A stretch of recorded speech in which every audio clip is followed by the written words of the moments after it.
Olá, pessoal. Sou a Tatiana, professora de literatura, e vamos dar continuidade aí aos nossos estudos preparatórios para o PIRSME 2. Ok? Meninos, vamos dar continuidade à nossa aula de número 5, na qual nós falamos sobre a segunda geração romântica. Nessa aula, a gente vai falar um pouco dos textos que vão estar presentes nesse momento romântico, ok? Deixa eu compartilhar com vocês a minha tela. Prontinho. Aí. Bem, nós já falamos um pouquinho, né, sobre, na aula passada, na aula de número 5, falamos um pouquinho sobre as características desse momento romântico, tá?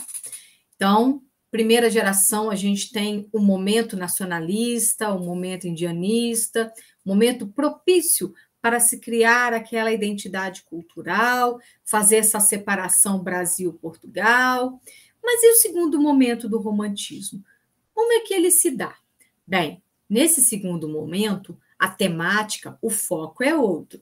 A gente viu que na segunda geração, o que vai contar agora é o eu. É o meu sofrimento, é o meu estar no mundo, são os meus sentimentos que entram agora em jogo, né? Está no centro das atenções. Então, a gente tem uma literatura totalmente egocêntrica, essa literatura que se volta para os sentimentos do eu lírico, ok? Vimos, então, que nesse momento há um forte apelo sentimental na literatura. Falamos também, né, dessa questão do tédio, da melancolia que vai predominar nos textos, né? A gente vai ter um eu lírico, pessoal, muito melancólico, muito triste, muito depressivo. A realidade para ele o atormenta, é muito difícil viver. Por quê? Porque ele não consegue estar pleno de amor, ele não consegue concretizar os seus relacionamentos, né? Então, viver é muito complicado, viver é muito cruel, né? Se torna um grande castigo para os poetas da segunda geração. Por isso que nessa segunda geração a gente tem esse exagero sentimental, tá? Amar até morrer, amar loucamente uma pessoa, sabe? Tudo é muito exagerado. Então, isso acaba refletindo na poesia. Então, nesse segundo momento, abandona-se essa imagem do índio, essa imagem nacionalista, para voltar-se para um eu. E aí falamos que há uma figura, um poeta muito importante nesse segundo momento, que é Álvares de Azevedo. Falamos dele também na nossa aula anterior, podem conferir lá, ok? O que eu quero agora é retomar algumas características desse poeta para a gente dar uma olhadinha como é que ele produziu nesse segundo momento romântico, tá? Então, esse materialzinho também já está disposto para vocês, ok? Então, Álvares de Azevedo é o nosso poeta da vez, o poeta que vai representar esse segundo momento literário, tá? E ele produziu uma obra muito importante chamada Lira dos 20 Anos. Essa obra, ela vai conter aí, né, a produção de Álvares de Azevedo, as suas poesias líricas, tá? E aí, é uma obra fruto dos dramas de um adolescente que se vê entre desejos e frustrações, vontades e decepções constantes, e que corporifica as tendências psíquicas de uma geração, já que o romantismo pode ser considerado um movimento de adolescência nesse sentido, tá? Aqui a gente vai ter não só um movimento artístico, mas um estado de espírito, uma forma de ser também, ok? Isto marca-se pela ambiguidade de uma vida ao mesmo tempo frágil e poderosa. Estruturalmente, divide-se em três partes. Então, também falei dessas três partes, sendo que essa primeira parte vai ter como característica esse ultrarromantismo, tá? Então, a gente vai ter um poeta que vai seguir as características desse momento. Então, a gente vai ter poemas de temática intimistas, olha lá, dores do coração, medo da morte, a mulher que ora se mostra, ora se esconde, a figura da virgem pálida se faz muito presente, a gente vai observar isso nos textos. A família, o sonho, a fantasia, tudo isso se mistura no texto, né? E aí a gente vê exatamente esse poeta, né? Deprimido, esse poeta que vive na melancolia, tedioso, ok? Já na segunda parte, é como se esse poeta tivesse uma visão crítica da sua própria produção e esse próprio estado de vida. Tá? Nessa segunda parte, a gente já vai ter um outro poeta que vão ter características antirromânticas.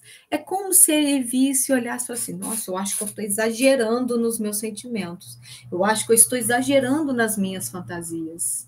Né? O que é o romantismo de fato? E aí, então, ele produz uma poesia de um caráter mais crítico, crítico da sua própria condição, desse próprio lírico muito sentimental, né? Crítico da melancolia, desse amor exacerbado, ok? Dessa dedicação inteira ao romantismo. E tanto que ele fala: cuidado, leitor, ao voltar esta página, aqui dissipa-se o mundo visionário e platônico. Vamos entrar no mundo novo, terra fantástica, verdadeira ilha baratária de Dom Quixote, onde Sancho é rei. Quase que depois de Ariel, esbarramos em Caliban. Então, Ariel é esse representante do primeiro momento, seriam dois personagens de Shakespeare, um representando essa ideia da candura, da pureza, da inocência, e Caliban seria a imagem do mal, né? Daquele que é levado para o mau caminho, o anjo e o diabo, ok? Depois nós vamos ter um terceiro momento, né? Em que a gente vai achar de novo uma produção, né? Que se volta para o ultrarromantismo. Então, ressurge o casto e o sentimental poeta que leva às últimas consequências o seu antirromantismo, constituindo-se da sua própria superação da idealização feminina e do amor platônico. Tá? Então, ele volta ali a falar de amor, a se mostrar, a voltar para o seu eu. Então, eu queria ver com vocês algum desses textos. Eu vou mostrar para vocês um ultrarromântico e um outro antirromântico. Ok? Um da primeira parte, um da segunda parte. Queria mostrar para vocês esse texto chamado Lembrança de Morrer. Então, olha o título, né? O título já traz para a gente essa figura, essa ideia, essa imagem, né? Da morte, da busca pela morte, que está muito presente nessa geração, né? Já que a realidade não contenta, não satisfaz, busco a morte para fugir dela. Então, a gente tem esse escapismo da realidade. Quando em meu peito rebentasse a fibra que o espírito enlaça à dor vivente. Não derramem por mim nenhuma lágrima em pálpebra demente, e nem desfolhem na matéria impura a flor do vale que adormece ao vento. Não quero que uma nota de alegria se cale por meu triste pensamento. Eu deixo a vida como deixo o tédio do deserto, o poento caminheiro, como as horas de um longo pesadelo que se desfaz ao dobro de um sineiro. Como o desterro de minha alma errante, onde o fogo insensato a consumia, só leva uma saudade. É desses tempos que a amorosa ilusão embelecia. Só leva uma saudade. É dessas sombras que eu sentia velar nas noites minhas. De ti, ó minha mãe, pobre coitada, que por minha tristeza te definhas. De meu pai, de meus únicos amigos, poucos, bem poucos, e que não zombavam quando em noite de febre endoidecido, minhas pálidas crenças duvidavam. Se uma lágrima as pálpebras me inunda, se um suspiro nos seios treme ainda, é pela virgem que sonhei, que nunca aos lábios me encostou a face linda. Só tu, A mocidade sonhadora do pálido poeta dessas flores, se viveu foi por ti, e de esperança de na vida gozar de teus amores. Beijarei a verdade santa e nua, verei cristalizar-se o sonho amigo. Ó minha virgem dos errantes sonhos, filha do céu, eu vou amar contigo. Descansa em um meu leito solitário, na floresta dos homens esquecida. À sombra de uma cruz e escrevam nela. Foi poeta, sonhou e amou na vida. Sombras dos vales, noite da montanha, que minha alma cantou e amava tanto. Protegei o meu corpo abandonado e no silêncio derramai-lhe canto. Mas, quando prelude a ave da aurora e quando à meia-noite o céu repousa, arvoredo dos bosques, abri os ramos, deixai a lua pratear minha lousa. Vamos pensar um pouquinho o que a gente pode entender desse poema e o que faz com que ele seja pertencente a essa segunda geração romântica. Bem, vimos que o poeta da segunda geração romântica volta-se para o eu, totalmente egocêntrico, e aí ele apresenta os seus sentimentos e ele apresenta a sua melancolia, ele apresenta o seu tédio de estar vivo. E logo de início, nesse texto, a gente consegue observar essas características. Quando em meu peito arrebentasse a fibra que o espírito enlaça a dor vivente, não derramem por mim nenhuma lágrima em pálpebra demente. Então ele fala, quando eu morrer, chorem por mim. Não derramem nenhuma lágrima, não desfolhem na matéria impura, como desterro da... e nem desfolhem na matéria impura. A flor do vale adormece ao vento. Não quero que uma nota de alegria se cale por meu triste pensamento. Então não chorem por mim. Não chorem pela vida que eu tive, pelo sofrimento que eu tive, porque agora eu estou morri. Eu deixo a vida como deixa o tédio, o deserto, o poento caminheiro. Então ele fala, né, que ele está deixando a vida como aquela pessoa que está entediada de andar no deserto. Está vendo? A vida é um tédio. Estar vivo é um tédio. É como as horas de um longo pesadelo. Então, viver é muito complicado. É como se fosse esse pesadelo. Por isso que ele vive sempre entediado. Por isso que ele vive melancólico. Porque ele não suporta essa realidade. Tá? Por isso que ele fala, não chorem por mim, agora eu estou bem, estou deixando a vida, estou deixando o tédio, né? Como desterro de minha alma errante, onde o fogo incessante a consumia. Só levo uma saudade, é desses tempos que a amorosa ilusão embelecia. Então ele fala, ó, eu vou embora, mas eu vou ficar com saudade de algumas coisas, e essa saudade eu levo comigo, né? Os tempos, desses tempos que a amorosa ilusão embelecia, né? Momentos de fantasia, como ele fala que vai sentir saudade das sombras que velavam a sua noite. Quem são essas sombras? A mãe e a irmã, o pai, os familiares, né? Então ele está falando que ele vai levar a saudade deles, tá? De quem cuidava dele, que dava atenção a ele. Isso ele vai sentir falta. E em vários poemas ele fala da mãe, do sofrimento, da mãe de ver o filho dessa maneira. De meu pai, de meus únicos amigos, tá vendo? Poucos que não zombavam dele quando ele estava fervendo de febre e delirava. Ah, então, disso ele vai ter saudade. Mas se há algo que ainda o faz chorar nesse momento, né? Se uma lágrima às pálpebras me inunda, se um suspiro nos seios treme ainda, é pela virgem que sonhei, que nunca aos lábios me encostou a face linda. Então, o motivo do seu maior sofrimento é esse.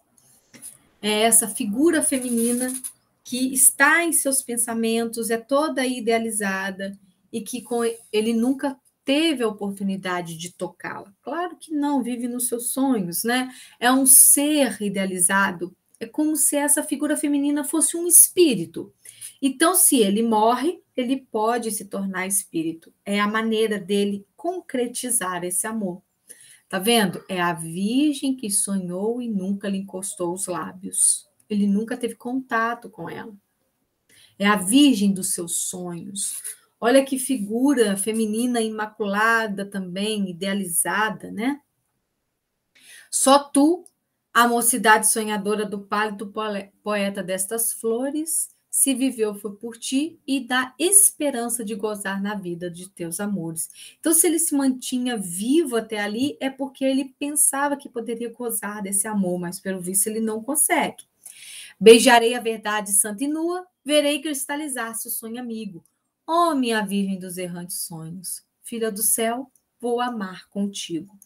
Olha como essa virgem pálida não ganha características físicas. São poucas as vezes que ela vai ganhar. E quando ela ganha, parte para esse lado mais erótico, mais sensual da poesia da segunda geração.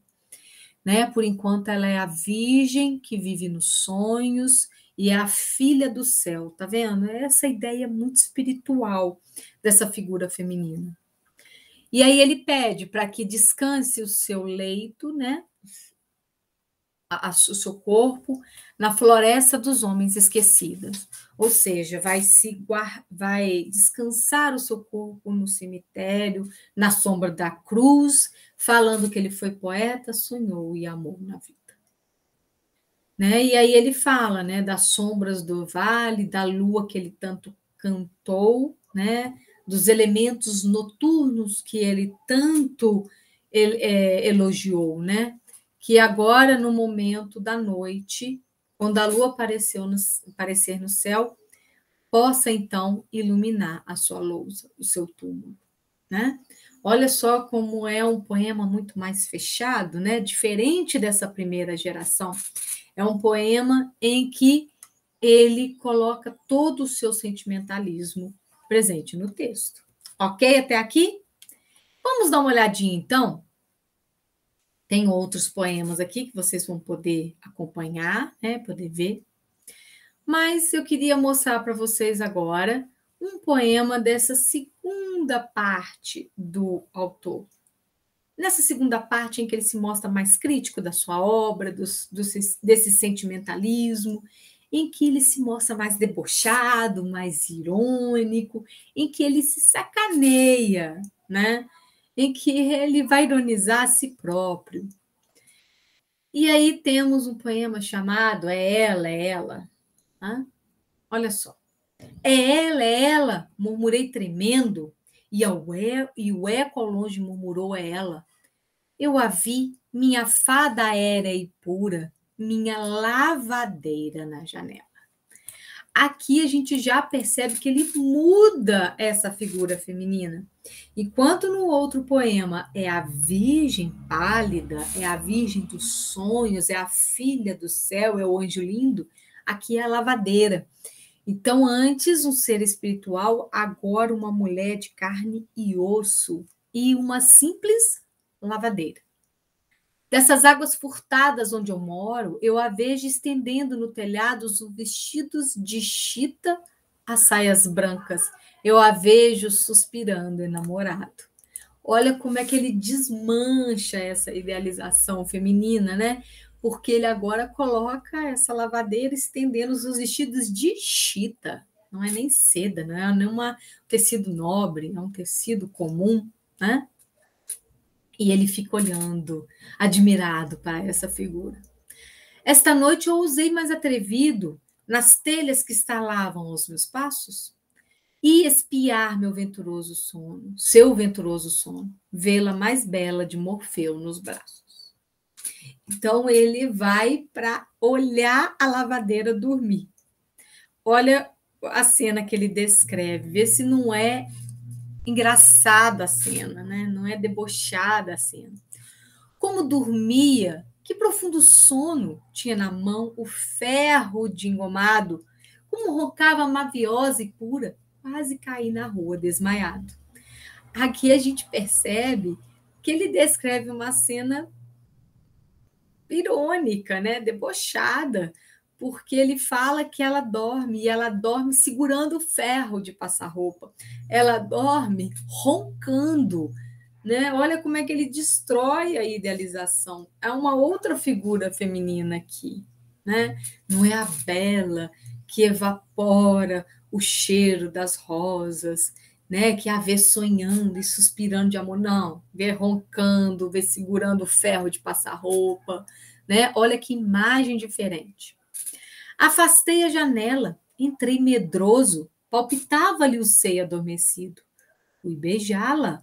Roubei do seio dela um bilhete que estava ali metido.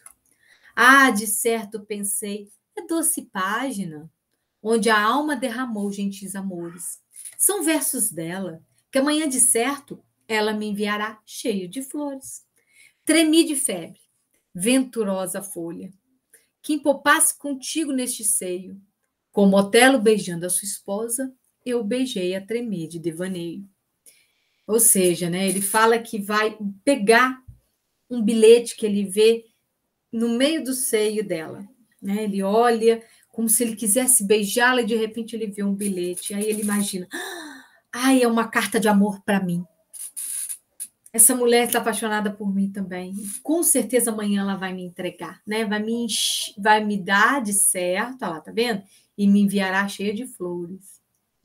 Tremi de febre, né?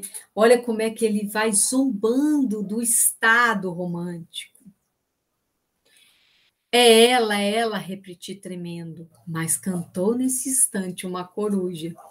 Traz essa ideia de uma ave de mau agouro, né? A coruja, que vai prenunciar maus fatos, né? Más informações. Abri-se a página secreta. Oh, meu Deus, era um rol de roupas sujas. Ou seja, o bilhete que ele achava que era de amor para ele tinha outra coisa. Vai se saber o quê? Quando ele fala que é um rol de roupa suja, a gente pode pensar de tudo nesse bilhete, menos um bilhete romântico. Mas se o Éder morreu por ver Carlota dando pão com manteiga às criancinhas, aí ele vai citando outros personagens da literatura.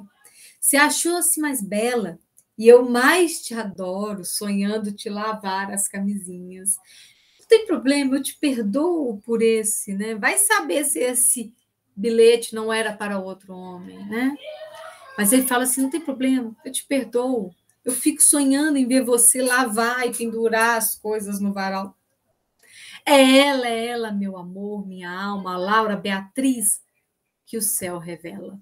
De novo, outras figuras, né, de Dante, de Shakespeare, que entram aqui, né, colocando essa figura aí no lugar dessas mulheres idealizadas da literatura.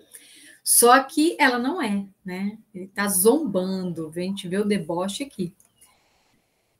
É ela, murmurei tremendo, e o eco ao longe suspirou. É ela. Né? Olha só como é que é diferente, né? Esses poemas de Álvares de Azevedo.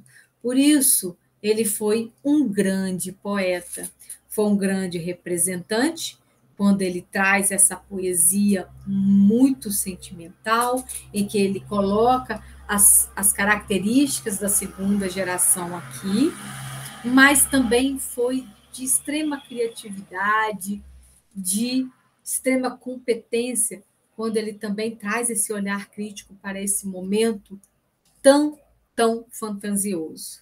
Ok, meninos? Existem outros. Então, três. Ah, tem esse poema aqui, tá? E aqui tem pequenas análises sobre os poemas que vocês podem ler também para ajudar no estudo de vocês. Ok, pessoal? Vamos ficar por aqui hoje, tá? Encontro vocês na nossa próxima aula ao vivo, tá bom? Beijo para todos. Até breve, gente. Tchau, tchau.